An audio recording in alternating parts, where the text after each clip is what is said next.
Hello everyone, good morning. তো তোমরা সবাই কেমন আছো? আশা করবো তোমরা সবাই খুব ভালো আছো। ফ্যামিলি উইথ প্রিয়া চ্যানেলে তোমাদের অনেক ওয়েলকাম, অনেক ভালোবাসা। ঘুম থেকে উঠতে অনেকটা দেরি করে ফেলেছি। এখন প্রায় বাজে ধরো ওই 8টা 10-15 মতো। তো তারপরে ফার্স্টে তো আমি বাবুকে উঠিয়ে খাবার টাবার খাইয়ে নিয়েছি, কারণ ও উঠে পড়েছিল।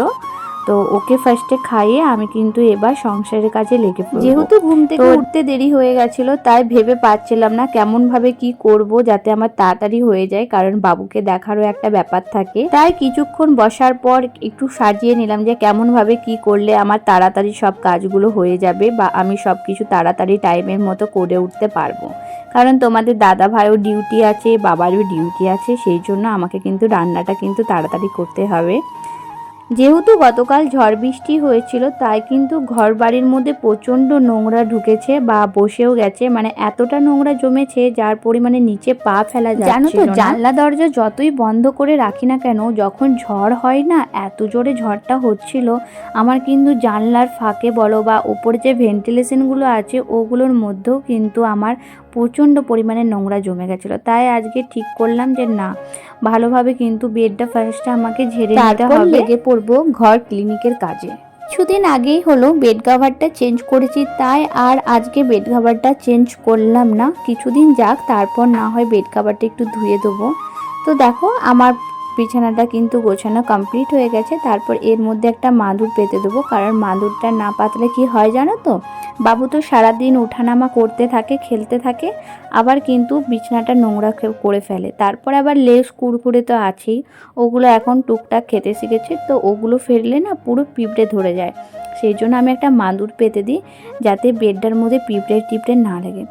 আর এই যে দেখো, আমার কিন্তু বেডটার অবস্থা প্রচণ্ড খারাপ, ধুলোবালি এতটা জমে গেছে কি বলবো। তো ঠিক করলাম যে না, আজকে বেডটাকে কিন্তু ক্লিন করতে হবে।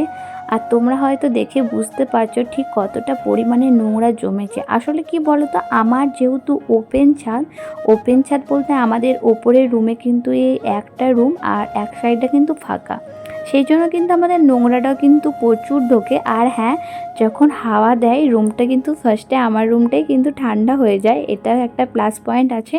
কিন্তু নোংরা হওয়ার টাইমে কিন্তু রুমটাও কিন্তু আগেই নোংরা হয়।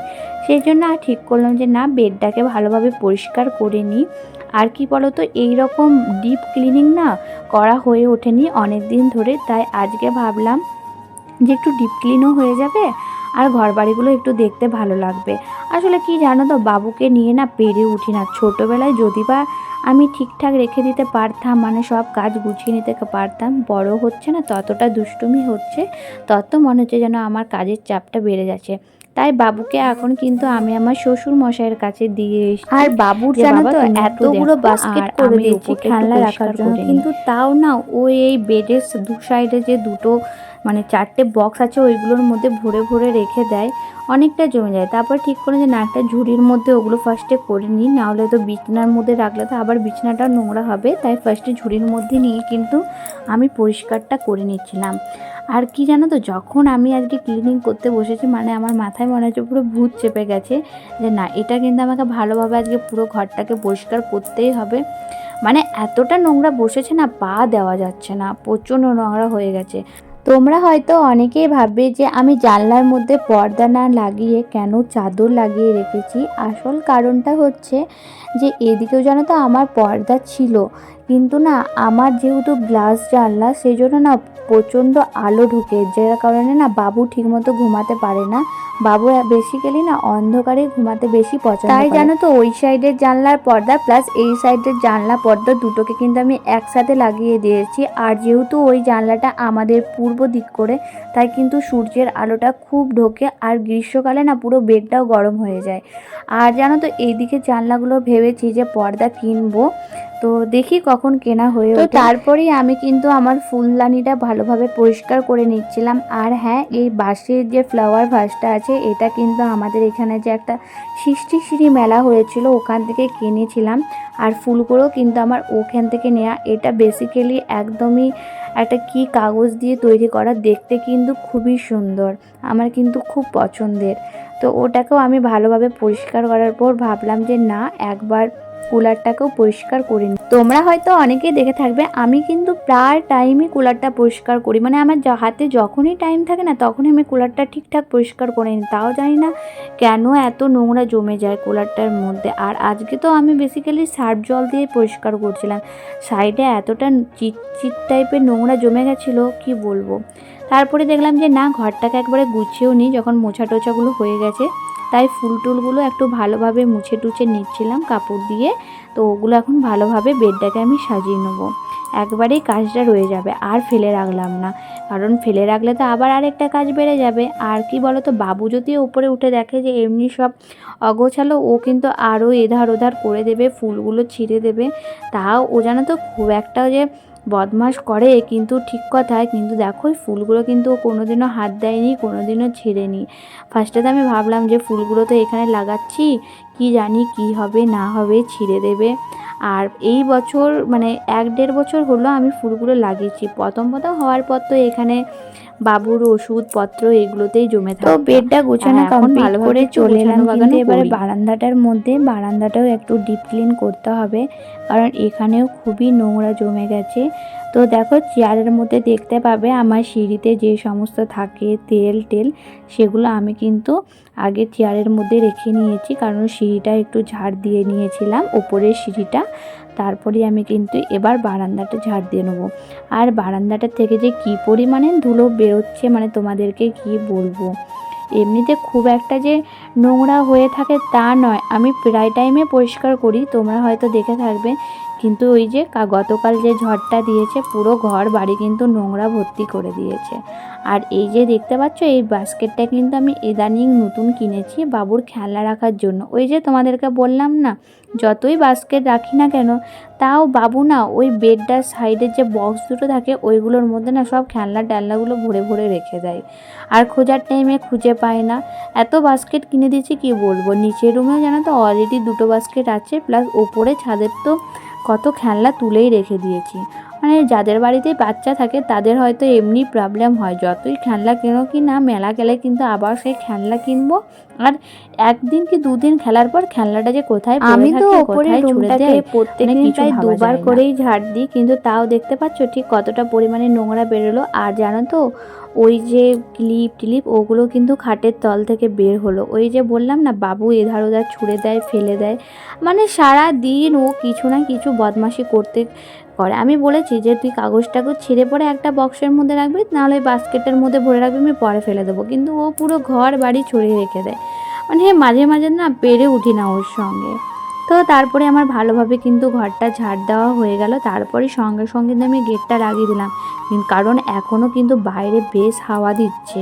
রোদ উঠেছে ঠিক কথাই, কিন্তু ঠান্ডা ঠান্ডা বেশ হাওয়া দিচ্ছে, ভালো লাগছে হাওয়াটা। কিন্তু ওই যে বললাম ওপেন ছাদ, আমার কিন্তু হট করে নোংরাটা জমে যাবে ভেতরের মধ্যে। বাড়িগুলো ঝাড় দেওয়ার পর চলে এলাম কিন্তু এবার রুমের ভেতরে। ফার্স্টে কিন্তু আমি নির্দিষ্ট জায়গায় কিন্তু জিনিসগুলো গুছিয়ে গুছিয়ে রেখে দেবো, নাহলে কিন্তু সব পড়েই রয়ে যাবে। তো ফার্স্টেই না আমি কুলারটার ওপরে সব টয়েসগুলো রেখে দেবো।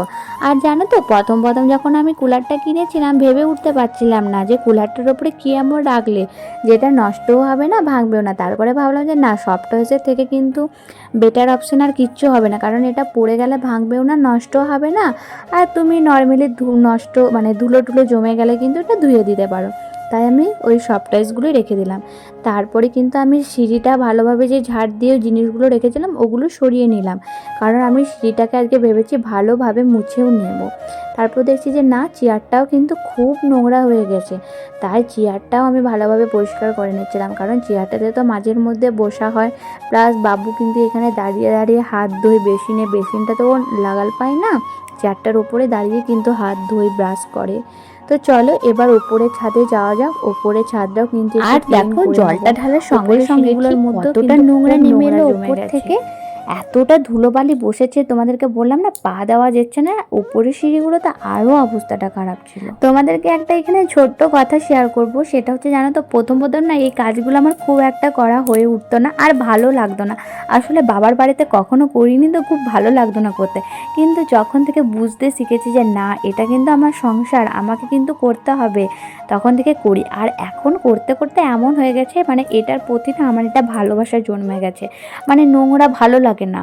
খুব একটা মানে পরিষ্কার করতে হবে, ঘর দুয়ারগুলো ঠিকঠাক গুছিয়ে রাখতে হবে, তাতে আমার রুমটা বা আমার ঘরটা আমার দেখতে সুন্দর লাগবে। ঘর আমার যেমনই হোক, ছোট হোক বড় হোক, সেটাকে আমি গুছিয়ে রাখবো, ভালোভাবে পরিষ্কার করব, যত্ন করে জিনিসগুলো রাখবো।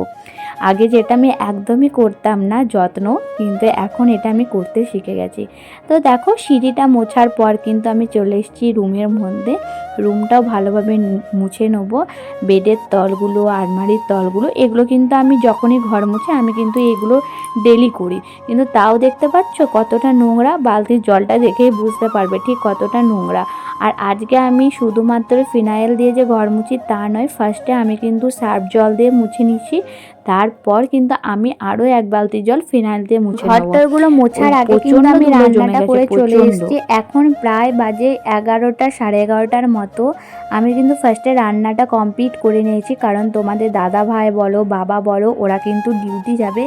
তারপর কিন্তু আমি ওপরের রুমগুলো ক্লিন করছি। আর হ্যাঁ, এর মাঝে কিন্তু আমার বাবুকে চান করানো টান করানো সবই হয়ে গেছে। আর আশা করছি 1টার মধ্যে আমার সব কমপ্লিট হয়ে যাবে, কারণ 1টার সময় বাবু খায় তো আশা করছি সেই টাইমে আমি কমপ্লিট করে নিতে পারবো।